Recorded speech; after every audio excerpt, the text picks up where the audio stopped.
परिचय। रेशे यानी पौधों और जंतुओं दोनों से प्राप्त किए जा सकते हैं। कुछ परिचित पौधे जैसे कपास, जूट और सन रेशों के प्रमुख स्रोत हैं। रेशों के कुछ प्रमुख जंतु स्रोत हैं भेड़, बकरी, ऊंट, एल्पेका और लामा। यदि हम कीटों को जंतुओं से भिन्न माने तो रेशम कीट को फाइबर के कीट स्रोत के रूप में वर्गीकृत कर सकते हैं। इस पाठ में हम पशु रेशों के बारे में विस्तार से जानेंगे, खासतौर पर ऊन के बारे में। उद्देश्य। इस पाठ के अंत में आप निम्न करने में सक्षम हो जाएंगे: ऊन की विशेषताएं बताना, भेड़ की ऊन का वर्णन करना, उन जंतुओं के बारे में बताना जिनसे ऊन मिलती है,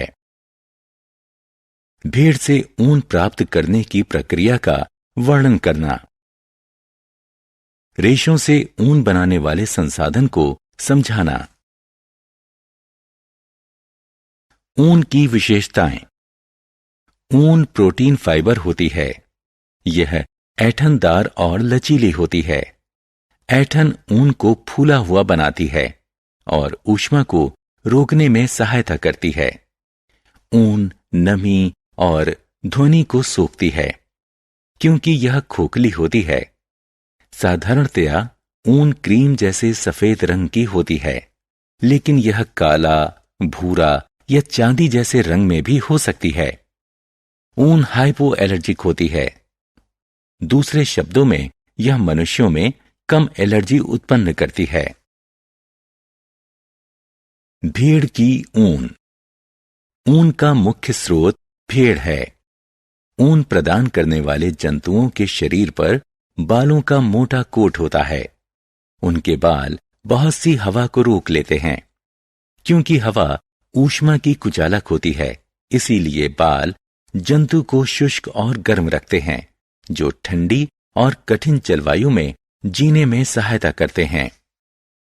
भेड़ की बालों वाली त्वचा में 2 प्रकार के रेशे होते हैं: कड़े गलमुच्छे वाले बाल और त्वचा के महीन मुलायम बाल। महीन बाल ऊनी कपड़े बनाने में प्रयुक्त होते हैं और कड़े बालों का प्रयोग गलीचा बनाने में होता है। जंतु जो ऊन उत्पन्न करते हैं। भेड़ के अलावा कई अन्य जंतु भी ऊन का उत्पादन करते हैं। ये जंतु हैं याक। याक की ऊन तिब्बत और लद्दाख में सामान्य है। अंगोरा बकरी।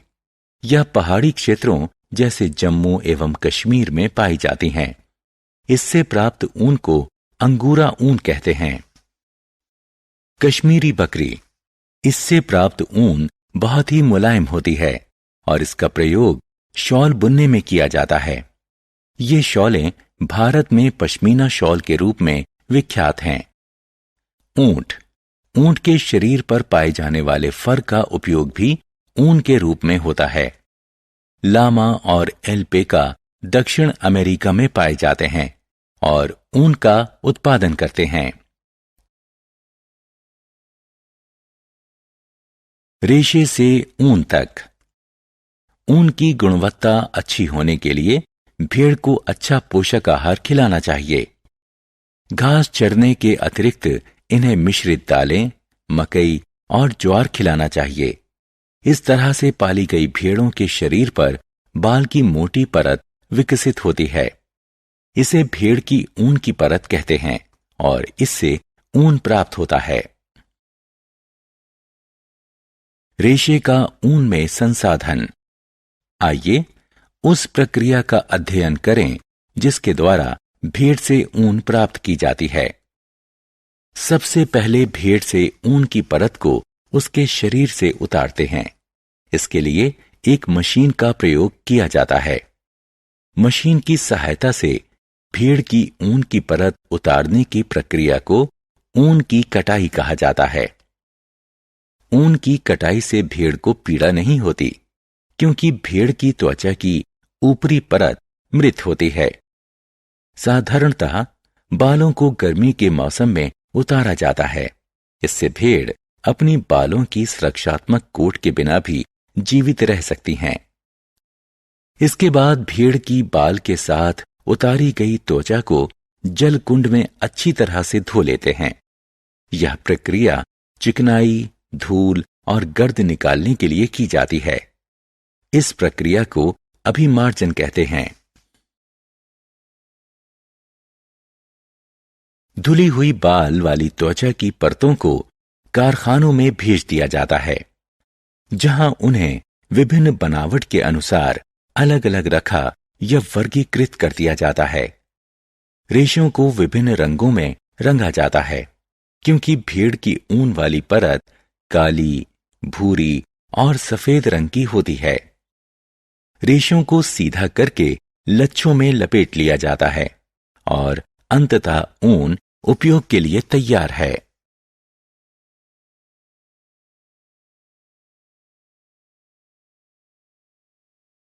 सारांश। आइए हमने जो कुछ सीखा है उसे संक्षेप में दोहराएं। ऊन एक पशु रेशा है। इसे भेड़, बकरी, ऊंट, एल्पेका और लामा से प्राप्त किया जाता है। ऊन प्रोटीन रेशा है। यह ऐंठन युक्त और लचीला होता है। मशीन की सहायता से भेड़ के शरीर से त्वचा की परत से ऊन निकालने को ऊन की कटाई कहते हैं। चिकनाई, धूल और गर्द निकालने के लिए बाल युक्त त्वचा की धुलाई करने को अभिमार्जन कहते हैं।